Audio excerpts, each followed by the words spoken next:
Yeah, I've got a fresh stem there, which eventually I want to train it against the back fence. So yeah. Next to that, I've got a rose called Joey. Uh, let's have a look at this one. Yeah, it's a very big flower, very, very loose actually. Yeah, it's just a rose. Nothing I would even consider recommending. And here we have the all famous Lady of Shalott. I think most of you probably know what this rose is capable of. It's a very bushy rose. The flowers are apricot. Scent-wise, it has a medium rose fragrance, but nevertheless, the flowers are it flowers in abundance and a very super healthy rose. Yeah, there we are. Skews the light. So look, there you go. Gorgeous rose to have. I've got two of these, so one's in the ground, and then behind there, let's go behind the. That's a rose called Zephyrin Druin. It's a climbing rose. This year it's suffered a bit of a black spot, and it just doesn't look brilliant. I've sprayed it, I've treated it, so hopefully it should get back on its feet and give me a show. A lovely, lovely, lovely fragrance, but not a rose I would recommend anyone getting. Just below that is Princess Alexandra of Kent. There we are. Some smell. Yeah, of course, isn't it? Beautiful. Some cuttings which my sister gave me, and then some cuttings which I also took as well. That's got buds on it. I won't know what they are just yet, but soon. And then right at the back wall, you have the all famous Gertrude Jekyll climbing rose. This is always one of the first rose to flower for me in this part of the garden. And when it flowers, it gives an amazing show of bright colour with gorgeous fragrance. So every time I walk by this area, I could just literally just pick up the fragrance straight away. I've got two of those here. Look at that, isn't that beautiful? A very super thorny rose, hence it's right at the back of the wall, and I'm not going to get myself poked at. Look at that beauty. Everyone should have this rose. Below there, I've got a rose, David Austin rose called Emily Bronte. Look at that. I've got two of these, one in the ground and one in the pot. This one is not doing as it's great because I had loads of stuff, pots and everything around it, and it just seems to breathe very well. The fragrance on it, oh my gosh, let's have a look. Oh my gosh, yeah, really good fragrance. For me, that would probably have a top spot on my collection. Yeah, Emily Bronte, honestly, it does not disappoint. When it flowers, it's got it's kind of pinkish, pale white, yeah, more of a cream rather than white. Moving on, this rose, yeah, it's just rose, nothing special. And then below there, what have we here? What have we here? Eustacia Vi. There we are, Eustacia Vi. It's quite a new rose. Again, it's not getting enough space for it to thrive. Hence it's not doing that great. But I'll show you the one I have in the pot. But I also have another 2 at the front garden which is doing amazing. Then this one rose called Summer Song. Summer Song. Lovely old rose fragrance. Color is very unique. I think this is probably one of the only orange color roses that David Austin have. Summer Song. This one is probably my worst performing rose in my garden. I've got 2 of these, I don't know why, but once it does flower, it is very pretty, but it just really struggles. Luckily for this year, I've got a fresh stem. There you are, you see that fresh stem? So that gives me a bit of hope. But no, I probably would not recommend anyone getting this rose. There you go. Isn't that pretty? Yeah. Worst performing rose in my garden. Let's hope it won't have that name for very long. There you go. A view from here. Look at that. It's like an explosion of colours. This tall one I have, I don't know what it is because I didn't put it there, so I don't know the name of it. It's red, but below that it's Emily Bronte. Look at the flowers on them. Wow. Again, this would easily make my top 5 David Austin rose in my whole collection. Easily. The fragrance.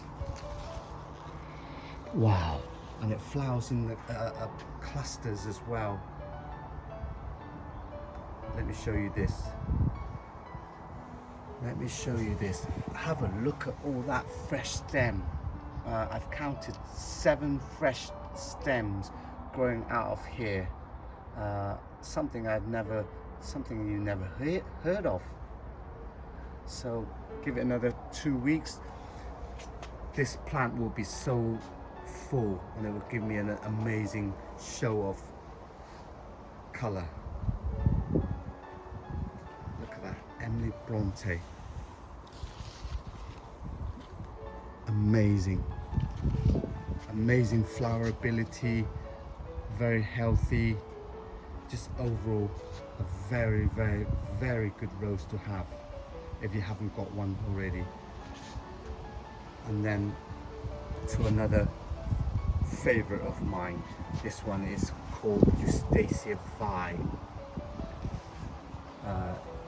It's only been released a couple of years, and this one in fact looked very similar to Elizabeth Rose, but this rose is far more superior in terms of flowering ability, fragrance, and yeah, everything. Wow, look at that, beautiful. And I've got lots of fresh stems growing out of it, which is always makes my heart jump. Look at that. That one is Eustacia Vi. I've got a Pilgrim at the back. When I put that in, it seems like a good idea because it was a climber. it's really slow to establish itself. But never mind, I've got enough rows already.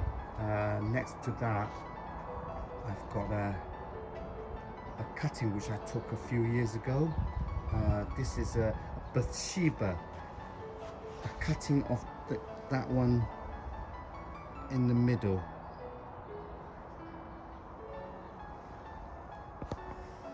I think it will take another couple of more years before it really establish itself as an adult plant, but for the moment, you know, it's just building up its roots.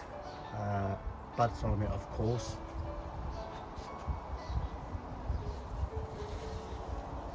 There you go. It's a view. Gorgeous view.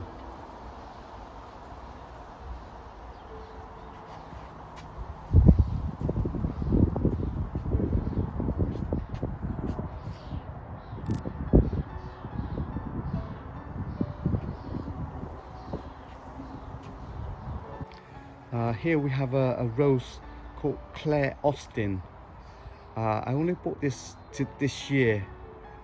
On the website it says it's a climber, and one of those climbers that likes to climb vertically, so hence I bought it because I wanted to climb up the stand of the pergola. Unlike Gertrude or most of the other roses, climbing roses, they prefer to be trained horizontally, but with this one it likes to grow vertically. So for me, if I want, for what I need it to do, should be an ideal rose. Right, moving on to the next rose, which I've only again recently planted. It's a rose called Silas Marner. It's been recommended by Ben the gardener. That's why I got it. So I don't know how it performs at the moment. He says it smells amazing, and is his #1 rose recommendation. So yeah, I bought this rose off his recommendation. And then next to that, as you probably can see, it's a Olivia Austin rose. Look at that. It's an abundance of flowers. Has a very mild fragrance. The name is named after one of his daughters. So not normally when you see a name named after his daughters, is something special. And for me, that rose is a very good rose to have. Very healthy. Suffers with no black spot whatsoever, and a very good repeater as well. Always the first flower along with Gertrude Jekyll. So I would definitely recommend this rose to anyone who are wanting to add it to their collection. Yeah, today I'm not getting any fragrance whatsoever. So in this middle bit here, this border here which I've created, I wanted 3 layers of flower, one in the middle, one in between, and one on the outer ring.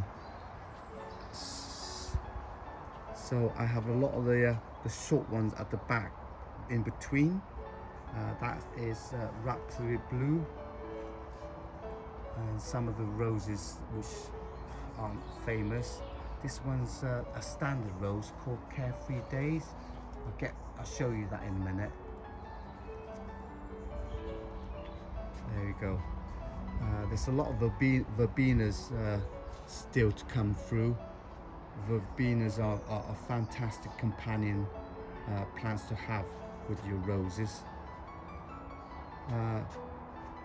I've had lots of salvias planted with them, but none have come up. To me, that just seems like a waste of money, because I prefer more of a perennial type of flower. I don't want to be buying plants every year and disturbing the ground. So I prefer the ones that, you know, plant there, leave it there, and it all does its job every year. Oh, back to roses. Back to roses. This rose is called Alnwick Rose. There we are. What does it smell like? Yeah, really, really, really nice. A bit of old rose fragrance, a bit of fruitiness to it. Lovely, lovely, lovable scent. This one I have is very healthy. I've heard some mixed reviews about this particular rose. For me, it's done very well. I have no whatsoever problem with it. So I like this rose. Again, we'll show you the blooms. Okay, look at that. That's very medium pink.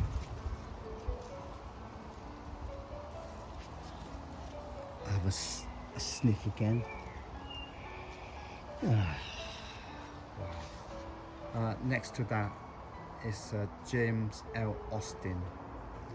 It's another name after the member of the family. It's a very tall shrub, healthy shrub.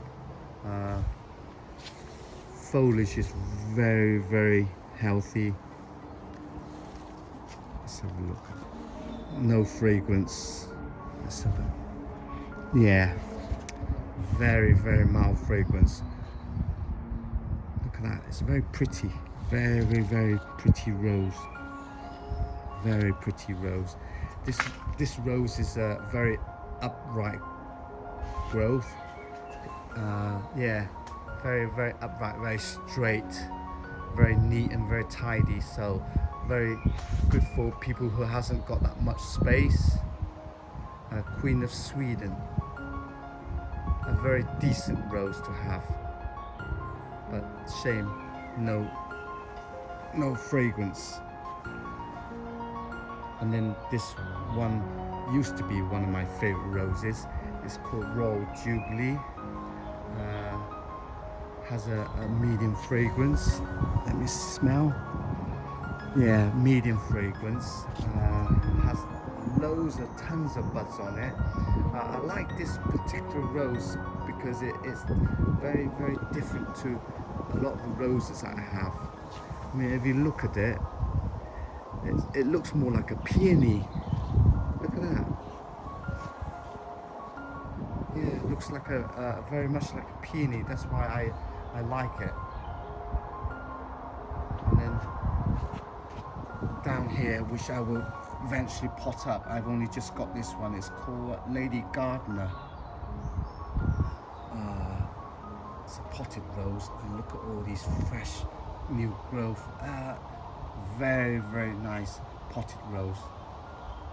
Next to that, I've got Strawberry Hill, and this one here is one of the latest releases from David Austin. A rose called Danihue. It's apricot in color. They say it's got a very good scent, but I don't know. I smelled this one the other day, and for me, you know, the scent is just, well, hardly anything there. Maybe because it's a very new plant and it needs to establish itself. I don't know. We'll wait and see. So I can't really say much about it because it's a very new rose release. There we are. It's a rose called Danihue, named after the Black Gardener. And then I've got a couple down here, Princess Alexandra of Kent and Desdemona. These ones I'm going to give to my sister because I really love these roses a lot, and I wanted to share the joy with them, so that it's going to go to their gardens. And above there, look at that. Wow. Look at that. That is a rose called Desdemona. I mean, look at her. She's just beautiful. Got so many buds, so many buds. A super healthy rose, perfectly. And these are supposed to be good repellent plants for roses. Stops all the nasty bugs eating your rose. There you go. And then up here I have a rose called, I think it's a Cordis rose, a rose called Summer Romance.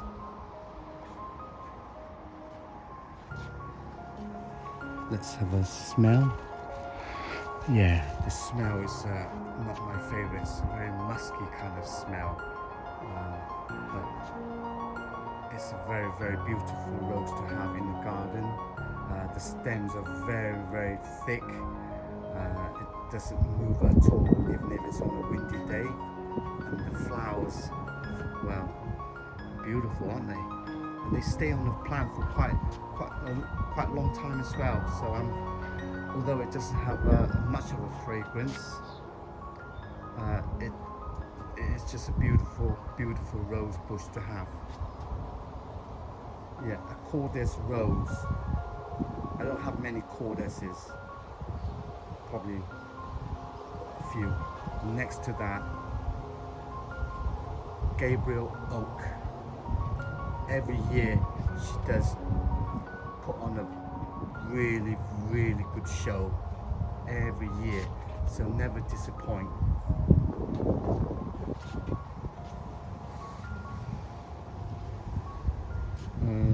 Let me smell this one. Wow, yeah, she's got a really nice fragrance as well. Very nice fragrance.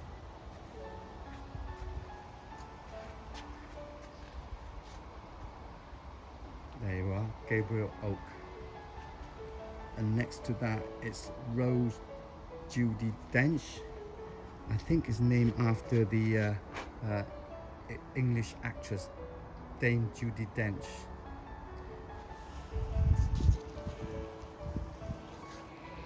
Yeah, smells okay. It smells average, nothing special, but it's a very healthy rose. It's a very good repeater every year, and it's quite bushy as well. There you are, back. There you are. Here's a rose called Summer Song. Well, you can't see that. This one here, Summer Song. A total disappointment. Would not recommend anyone buying this rose. I've got two of these and both just disappointed. One in the ground and one in the pot. Yeah, and because of her, I've got this hole, this hole in my my rose border. So eventually through frustration, I will dig her out and throw her away and put something else nice. And next to that, I've got a rose called Darcy Bustle.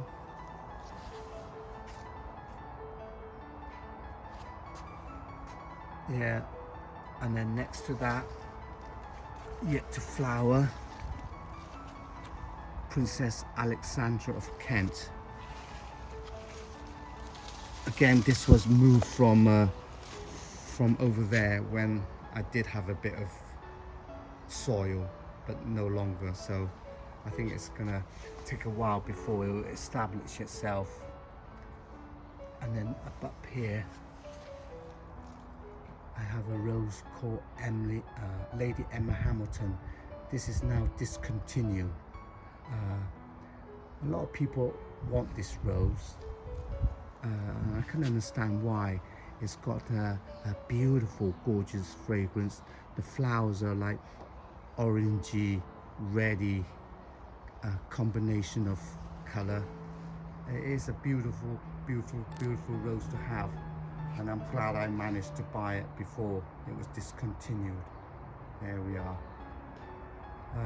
But she is always the late to flower, and then towering above the rest of the roses is the Bathsheba. It's a climbing rose, has a very nice fragrance. I can't smell it, so but I do know the fragrance very well. It's definitely a showstopper in my garden, and has the center point of the rose border which she is on. There you go. Another view. Oop, nearly got myself killed there. Well, thank you for watching, and I really hope you enjoy yourself. I hope by watching this video you'll be just as hooked as I have been. I will probably at some point do another video on the fragrance, and maybe another video of my top 5 David Austin roses. So yeah, it's goodbye for now, and take care.